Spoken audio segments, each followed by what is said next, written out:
Wiebe Draijer from Rabobank, welcome to the forum. I know that you have spoken to the forum already today. And one of the themes that comes out of that discussion is very much that the time is now, that action and not just talking in these debates and these forums that we have is important, that we are in a race against climate change, a race to maintain sustainability. Give me the view from a financier, from a bank, from your point of view. How do you see it? What did you tell the forum today? So the first thing I told the floor today is that we have a double challenge. One is that there's really more action needed, also from a European level, to achieve the goals of Paris, to do the things we need to do to mitigate the impact of climate and to reduce the footprint on the planet, to make sure that that goes faster, secured, beyond what Paris is already agreeing on.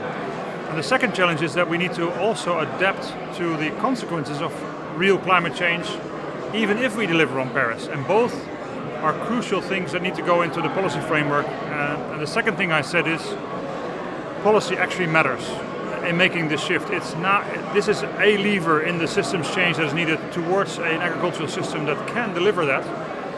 And it should not underestimate its power and its potential. And it should not get lost in lots of local other trade-offs and dilemmas that typically have influence on the agricultural policy in Europe. Now the discussion was really about financing sustainability and what growth looks like in the 20th century. So outside that policy framework, outside mitigating and adapting for climate change, money needs to be put in the right places, in the right amount, for the right reasons, and measured against the right results. How are we doing on that? I think if you just let's first focus in on the financial sector itself.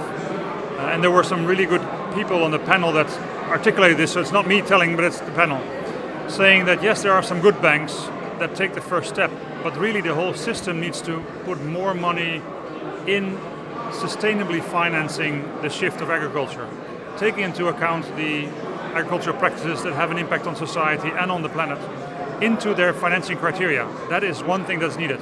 But the second thing that's needed is there's a lot of subsidy money going into the agricultural space via the Common Agricultural Program that is in the order of 500 million every year, that really is more geared today to a social objective function, and it should be redirected, is our plea, towards achieving the goals that are needed for the planet. Those also have social consequences, significant social consequences, so it's a win-win if we do. So there's a lot of public money going into that domain. And there was a little bit of a discussion on stage whether subsidies are good or bad. I think they're good, but they need to be good, so to speak. They need to be geared towards where they really help, so that the private sector, the entrepreneurs, the farmers can take the steps. They're facilitated, they're incentivized, and sometimes they are pushed over the hurdle via subsidies. Rabobank has a background in the agricultural sector as a cooperative, so the idea of sustainability and finance, of business and profit, and that sense of environmental impacts and public goods, these have been in the same sentence for you for a long time. Now for the wider financial community, for banks, that sense of social responsibility, ESG, is something that is bandied about as a fashionable term. How important is that, and is that bearing fruit, if you like? How do you see it? I see many of my colleague bankers in the world talk about these things, so I will not talk down on my colleagues. I think the financial sector is making a move. I think a move is not good enough. And so we are making a plea that it goes beyond a move. It needs to be the move for the next era, to make sure that investment criteria take into account the planet consequences much more than they do today, so that investors have clarity on that, so that consumers get incentivized, so that the whole system starts to move to a more sustainable financing system. And joining up all of those elements, joining up the planet, if you like, because these goals are about the planet. Where, very briefly, do exciting things like blockchain and AI and things that we don't really understand, and you do, we don't have time for you to explain necessarily, but could this be a way of facilitating and making it happen? Could blockchain and AI be part of the how this could happen? Well, if you think about blockchain potential, it's huge. And one of the good things about blockchain is actually the administrative side of it. You can do tracing of goods via blockchain technology to a much more minute level, where you know where the specific coffee beans come from, which farmer has produced them.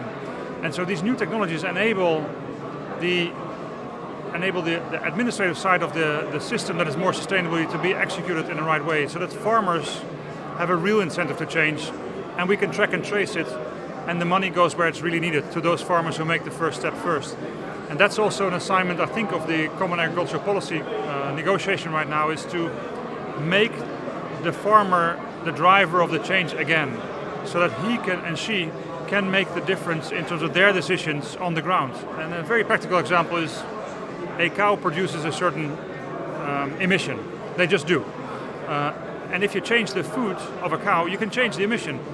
These simple rules need to incentivize. Even seaweed, apparently. Well, there's actually good technology development taking place. If we incentivize a farmer to optimize his food for the environmental consequences, he has a huge impact. Today, that's not part of the regulation.